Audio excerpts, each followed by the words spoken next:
Harry Potter and the Chamber of Secrets, Chapter 3, The Burrow. Ron, breathed Harry, creeping to the window and pushing it up so they could talk through the bars. Ron, how did you? What the? Harry's mouth fell open as the full impact of what he was seeing hit him. Ron was leaning out of the back window of an old turquoise car, which was parked in mid-air. Grinning at Harry from the front seats were Fred and George, Ron's elder twin brothers. "All right, Harry?" "What's going on?" said Ron. "Why haven't you been answering my letters? I've asked you to stay about 12 times, and then Dad came home and said you'd got an official warning for using magic in front of muggles." "It wasn't me, and how did he know?" "He works for the ministry," said Ron. "You know we're not supposed to do spells outside school." "Bit rich coming from you," said Ron, staring at the floating car. "Oh, this doesn't count," said Ron. "We're only borrowing this. It's Dad's. We didn't enchant it, but doing magic in front of those muggles you live with." "I told you I didn't, but it'll take too long to explain now. Look, can you explain to them at Hogwarts that the Dursleys have locked me up and won't let me come back? And obviously I can't magic myself out, because the ministry will think that's the second spell I've done in 3 days, so—" "Stop gibbering," said Ron. "We've come to take you home with us." "But you can't magic me out either." "We don't need to," said Ron, jerking his head towards the front seats and grinning. "You forget who I've got with me." "Tie that round the bar," said Fred, throwing the end of the rope to Harry. "If the Dursleys wake up, I'm dead," said Harry, as he tied the rope tightly around a bar and Fred revved up the car. "Don't worry," said Fred, "and stand back." Harry moved back into the shadows next to Hedwig, who seemed to have realised how important this was, and kept still and silent. The car revved louder and louder, and suddenly, with a crunching noise, the bars were pulled clean out of the window as Fred drove straight up into the air. Harry ran back to the window to see the bars dangling a few feet above the ground. Panting, Ron hoisted them up into the car. Harry listened anxiously, but there was no sound from the Dursleys' bedroom. When the bars were safely back in the back seat, Fred reversed as close as possible to Harry's window. "Get in," said Ron. "But all my Hogwarts stuff, my wand, my broomstick, where is it?" "Locked in the cupboard under the stairs, and I can't get out of this room." "No problem," said George from the front passenger seat. "Out of the way, Harry." Fred and George climbed carefully through the window into Harry's room. "You had to hand it to them," thought Harry, as George took an ordinary hairpin from his pocket and started to pick the lock. "A lot of wizards think it's a waste of time knowing this sort of muggle trick," said Fred. "But we feel their skills worth learning, even if they are a bit slow." There was a small click and the door swung open. "So we'll get your trunk. You grab anything you need from your room and hand it to Ron," whispered George. "Watch for the bottom stair. It creaks," Harry whispered back, as the twins disappeared onto the dark landing. Harry dashed around his room, collecting his things together and passing them out of the window to Ron. Then he went to help Fred and George heave his trunk up the stairs. Harry heard Uncle Vernon cough. At last, panting, they reached the landing, then carried the trunk through Harry's room to the open window. Fred climbed back into the car to pull in, with Ron and Harry and George pushed from the bedroom side. Inch by inch, the trunk slid through the window. Uncle Vernon coughed again. "A bit more," panted Fred, who was pulling from inside the car. "One good push." Harry and George threw their shoulders against the trunk, and it slid out of the window and into the back seat of the car. "Okay, let's go," George whispered. But as Harry climbed onto the windowsill, there came a sudden loud screech from behind them, followed immediately by the thunder of Uncle Vernon's voice. "That ruddy owl!" I've forgotten Hedwig. Harry tore back across the room as the landing light clicked on. He snatched up Hedwig's cage, dashed to the window and passed it out to Ron. He was scrambling back onto the chest of drawers when Uncle Vernon hammered on the unlocked door. And it crashed open. For a split second, Uncle Vernon stood framed in the doorway, and then he let out a bellow like an angry bull and dived at Harry, grabbing him by the ankle. Ron, Fred and George seized Harry's arms and pulled as hard as they could. "Petunia!" roared Uncle Vernon. "He's getting away! He is getting away!" The Weasleys gave a gigantic tug and Harry's legs slid out of Uncle Vernon's grasp. As soon as Harry was in the car and had slammed the door shut, Ron yelled, "Put your foot down, Fred!" and the car shot suddenly towards the moon. Harry couldn't believe it. He was free. He wound down the window, the night air whipping his hair, and looked back at the shrinking rooftops of Privet Drive. Uncle Vernon, Aunt Petunia and Dudley were all hanging dumbstruck out of Harry's window. "See you next summer," Harry yelled. The Weasleys roared with laughter and Harry settled back in his seat, grinning from ear to ear. "Let Hedwig out," he told Ron. "She can fly behind us. She hasn't had a chance to stretch her wings for ages." George handed the hairpin to Ron, and a moment later Hedwig had soared joyfully out the window to glide alongside them like a ghost. "So, what's the story, Harry?" said Ron impatiently. "What's been happening?" Harry told them all about Dobby, the warning he'd given Harry, and the fiasco of the violet pudding. There was a long, shocked silence when he had finished. "Very fishy," said Fred finally. "Definitely dodgy," agreed George. "So he wouldn't even tell you who's supposed to be plotting all this stuff?" "I don't think he could," said Harry. "I told you, every time he got close to letting something slip, he started banging his head against the wall." He saw Fred and George look at each other. "What, do you think he was lying to me?" said Harry. "Well, put it this way," said Fred. "House elves have got powerful magic of their own, but they can't usually use it without their master's permission. I reckon old Dobby was sent to stop you coming back to Hogwarts. Someone's idea of a joke. Can you think of anyone at school with a grudge against you?" "Yes," said Harry and Ron together, instantly. "Draco Malfoy," Harry explained.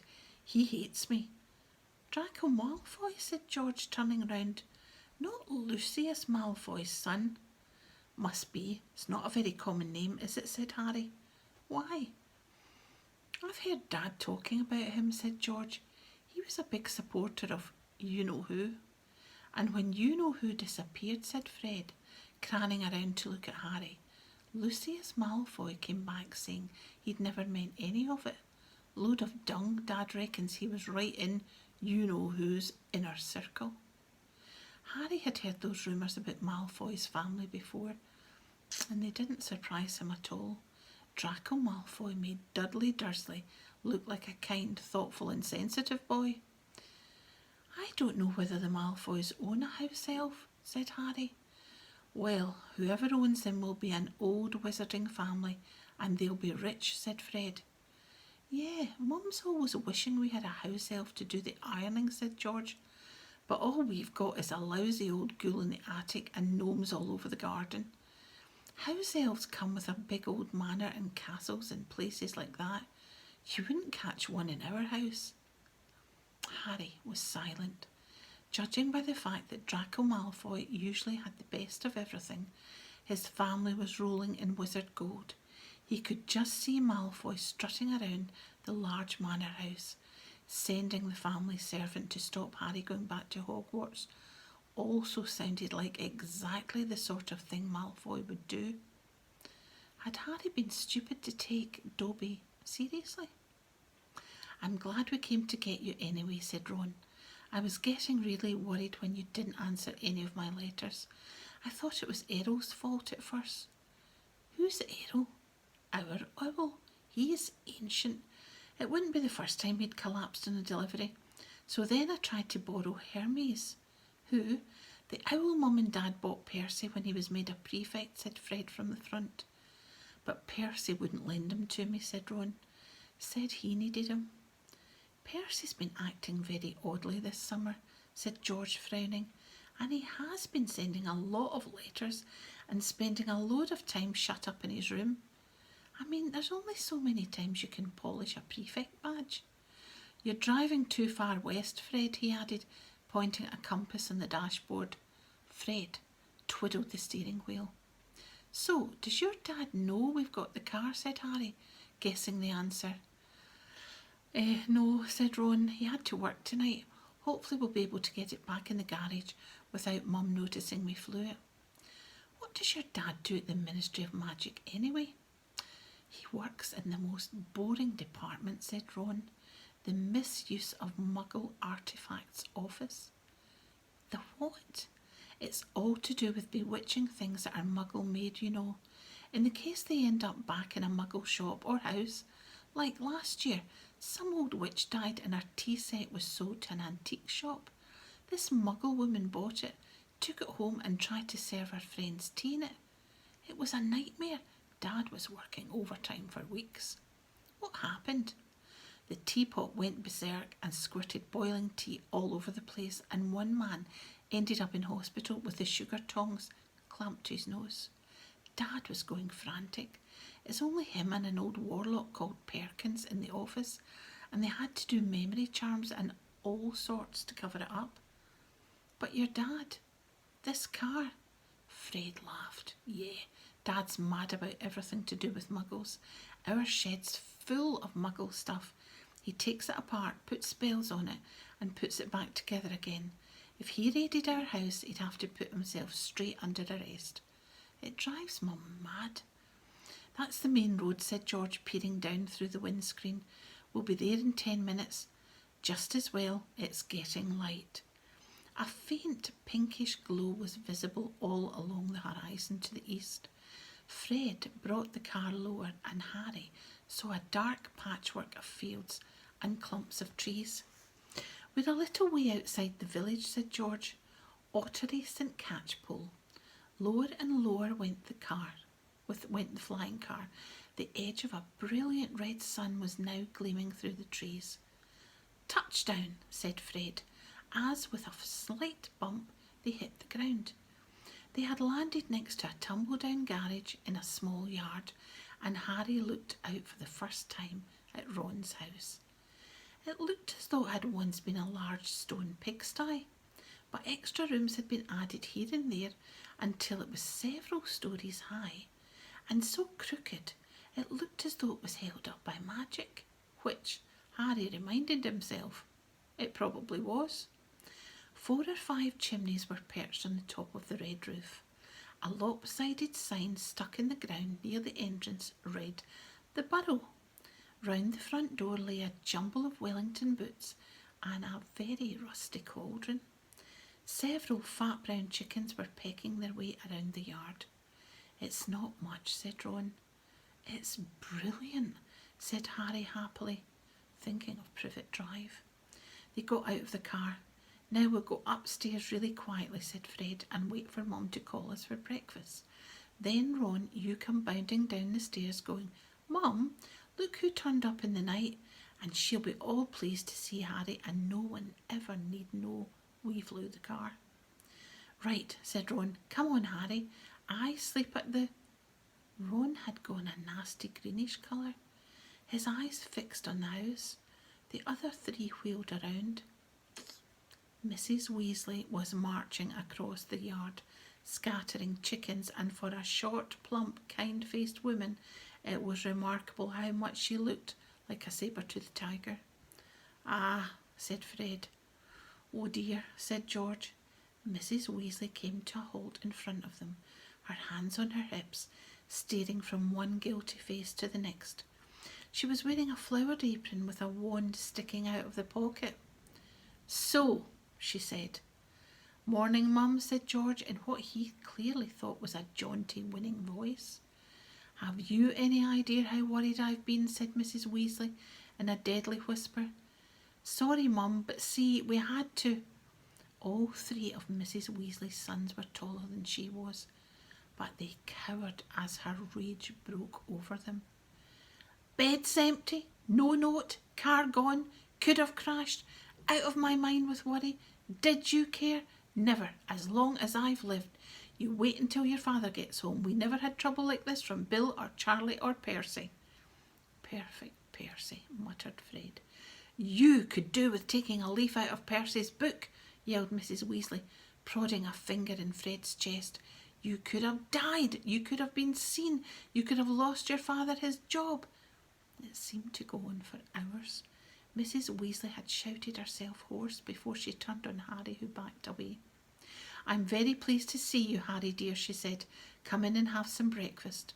She turned and walked back to the house, and Harry, after a nervous glance at Ron, who nodded encouragingly, followed her. The kitchen was small and rather cramped. There was a scrubbed wooden table and chairs in the middle, and Harry sat down on the edge of his seat looking round. He'd never been in a wizard house before. The clock on the wall opposite him had only one hand, and no numbers at all. Written around the edge were things like time to make tea, time to feed the chickens, and you're late.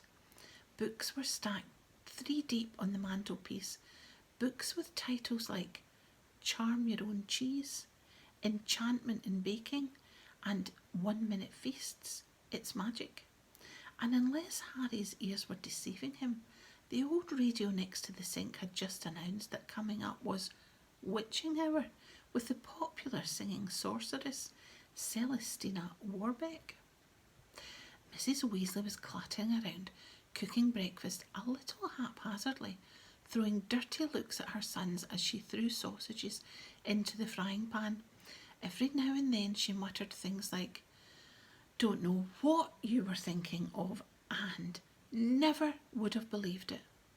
I don't blame you, dear, she assured Harry, tipping 8 or 9 sausages onto his plate.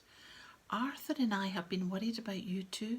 Just last night we were saying we'd come round and get you ourselves if you hadn't written back to Ron by Friday. But really, and she was now adding 3 fried eggs to his plate. Flying an illegal car halfway around the country, anyone could have seen you. She flicked her wand casually at the washing up in the sink, which began to clean itself, clinking gently in the background. It was cloudy, Mum, said Fred. You keep your mouth closed when you're eating, Mrs. Weasley snapped. They were starving him, Mum, said George. And you, said Mrs. Weasley. But it was with a slightly softened expression that she started cutting Harry's bread and buttering it for him. In that moment there was a diversion in the form of a small, red-headed figure in a long nightdress, who appeared in the kitchen, gave a small squeal, and ran out again. Ginny, said Ron in an undertone to Harry. My sister. She's been talking about you all summer. Yeah, she'll be wanting your autograph, Harry grinned Fred, but he caught his mother's eye and bent his face over his plate without another word. Nothing more was said until all 4 plates were clean, which took a surprisingly short time. Blimey, I'm tired, yawned Fred, setting down his knife and fork at last. I think I'll go to bed and... You will not, said Mrs. Weasley. It's your own fault you've been getting up all night. You're going to de-gnome the garden for me. They're getting completely out of hand again. Oh, Mum. And you too, she said, glaring at Ron and George. You can go to bed, dear. She added to Harry, you didn't ask them to fly that wretched car. But Harry, who felt wide awake, said quickly, I'll help Ron. I've never seen a de-gnoming. That's very sweet of you, dear, but it's dull work, said Mrs. Weasley. Now let's see what Lockhart's got to say on the subject. And she pulled a heavy book from the stack on the mantelpiece. George groaned. Mum, we know how to de-gnome a garden. Harry looked at the cover of Mrs. Weasley's book. Written across it in fancy gold letters were the words, Gilderoy Lockhart's Guide to Household Pests. There was a big photograph on the front of a very good-looking wizard with wavy blonde hair and bright blue eyes. As always in the wizarding world, the photograph was moving. The wizard, who Harry supposed was Gilderoy Lockhart, kept winking cheekily up at them. Mrs. Weasley beamed down at him. "Oh, he is marvellous," she said, "and he knows his household pests all right. It's a wonderful book." "Mum fancies him," said Fred in a very audible whisper. "Don't be ridiculous, Fred," said Mrs. Weasley, her cheeks rather pink. "All right, if you think you know better than Lockhart, you can go and get on with it, and woe betide you if there's a single gnome in that garden when I come out to inspect it." Yawning and grumbling, the Weasleys slouched outside with Harry behind them. The garden was large and, in Harry's eyes, exactly what a garden should be. The Dursleys wouldn't have liked it. There were plenty of weeds and the grass needed cutting. But there were gnarled trees all around the walls, plants Harry had never seen spilling from every flower bed, and a big green pond full of frogs. "Muggles have garden gnomes too, you know," Harry told Ron as they crossed the lawn. "Yeah, I've seen those things they think are gnomes," said Ron, bent double with his head in a peony bush, like fat little Father Christmases with fishing rods. There was a violent scuffling noise. The peony bush shuddered, and Ron straightened up. "This is a gnome," he said grimly. "Get off me! Get off me!" squealed the gnome. It was certainly nothing like Father Christmas. It was small and leathery looking, with a large knobbly bald head exactly like a potato. Ron held it at arm's length as it kicked out at him with its little horny feet. He grasped it around the ankles and turned it upside down. "This is what you have to do," he said. He raised the gnome above his head, "Get off me!" and started to swing it in great circles like a lasso. Seeing the shocked look on Harry's face, Ron added, "It doesn't hurt them. You've just got to make them really dizzy so they can't find their way back to the gnome holes." He let go of the gnome's ankles. It flew 20 feet into the air and landed with a thud in the field over the hedge. "Pitiful," said Fred. "I bet I can get mine beyond that stump." Harry learned quickly not to feel too sorry for the gnomes. He decided just to drop the first one he caught over the hedge. But the gnome, sensing weakness, sank its razor-sharp teeth into Harry's finger, and he had a hard job shaking it off until... Wow, Harry, that must have been 50 feet. The air was soon thick with flying gnomes. "See, they're not too bright," said George, seizing 5 or 6 gnomes at once. "The moment they know the de-gnoming is going on, they storm up to have a look. You'd think they'd have learned by now just to stay put." Soon the crowd of gnomes in the field started walking away in a straggling line, their little shoulders hunched. "They'll be back," said Ron as they watched the gnomes disappear into the hedge on the other side of the field. "They love it here. Dad's too soft with them. He thinks they're funny." Just then the front door slammed. "He's back," said George. "Dad's home." They hurried through the garden and back into the house. Mr. Weasley was slumped in the kitchen chair with his glasses off and his eyes closed. He was a thin man, going bald, but the little hair he had was as red as any of his children. He was wearing long green robes which were dusty and travel-worn. "What a night," he mumbled, groping for the teapot as they all sat down around him. 9 raids, 9, 9, and old Mundungus Fletcher tried to put a hex on me when I had my back turned." Mr. Weasley took a long gulp of tea and sighed. "Find anything, Dad?" said Fred eagerly. "All I got were a few shrinking door keys and a biting kettle," yawned Mr. Weasley. "There was some pretty nasty stuff that wasn't my department, though. Mortake had taken away for questioning about some extremely odd ferrets. But that's the Committee on Experimental Charms, thank goodness." "Why would anyone bother making door keys shrink?" said George. "Just muggle baiting," sighed Mr. Weasley. Sell them a key that keeps shrinking to nothing, so they can never find it when they need it. Of course, it's very hard to convict anyone because no muggle would admit their keys keep shrinking. They'll insist they just keep losing it. Bless them, they'll go to any lengths to ignore magic, even if it's staring them in the face. But the things our lot have taken to enchanting, you wouldn't believe. Like cars, for instance. Mrs. Weasley had appeared holding a long poker like a sword. Mr. Weasley's eyes jerked open. He stared guiltily at his wife. Cars, Molly, my dear? Yes, Arthur, cars, said Mrs. Weasley, her eyes flashing. Imagine a wizard buying a rusty old car and telling his wife all he wanted to do with it was to take it apart, see how it worked, while really he was enchanting it to make it fly. Mr. Weasley blinked. Well, dear, I think you'll find he would be quite within the law to do that, even if maybe he would have done better to tell his wife the truth. There's a loophole in the law, you'll find. As long as he wasn't intending to fly the car, the fact that the car could fly wouldn't.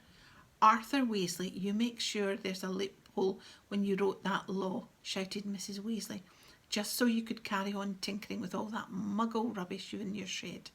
And for your information, Harry arrived this morning in the car you weren't intending to fly. Harry, said Mr. Weasley blankly. Harry who? He looked around and saw Harry and jumped. Good Lord, is it Harry Potter? Very pleased to meet you. Ron's told us so much about. Your sons flew that car to Harry's house and back tonight, shouted Mrs. Weasley. What have you got to say about that, eh? Did you really? Said Mr. Weasley eagerly. Did it go all right? I mean, he faltered as sparks flew from Mrs. Weasley's eyes. That was very wrong, boys, very wrong indeed. Let's leave them to it, Ron muttered to Harry as Mrs. Weasley swelled like a bullfrog. Come on, I'll show you my bedroom. They slipped out of the kitchen and down a narrow passageway to an uneven staircase which zigzagged its way through the house. On the third landing a door stood ajar. Harry just caught a sight of a pair of bright brown eyes staring at him before it closed with a snap. Ginny, said Ron, you don't know how weird it is for her to be this shy. She never shuts up normally. They climbed 2 more flights until they reached a door with peeling paint and a small plaque on it saying, Ronald's room. Harry stepped inside, his head almost touching the sloping ceiling, and blinked. It was like walking into a furnace. Nearly everything in Ron's room seemed to be a violent shade of orange. The bedspread, the walls, even the ceiling. Then Harry had realised that Ron had covered nearly every inch of the shabby wallpaper with posters of the same 7 witches and wizards, all wearing bright orange robes, carrying broomsticks and waving energetically. Your Quidditch team, said Harry. The Chudley Cannon, said Ron, pointing at the orange bedspread, which was emblazoned with 2 giant black C's and a speeding cannonball. 9th in the lead. Ron's school spellbooks were stacked untidily in a corner next to a pile of comics, which all seemed to feature the adventures of Martin Miggs, the Mad Muggle. Ron's magic wand was lying on top of a fish tank, full of frog spawn on the windowsill, next to his fat grey rat, Scabbers, who was snoozing in a patch of sun. Harry stepped over a self-shuffling playing cards on the floor and looked out of the tiny window. In the field far below, he could see a gang of gnomes sneaking, one by one, back through the Weasley's hedge.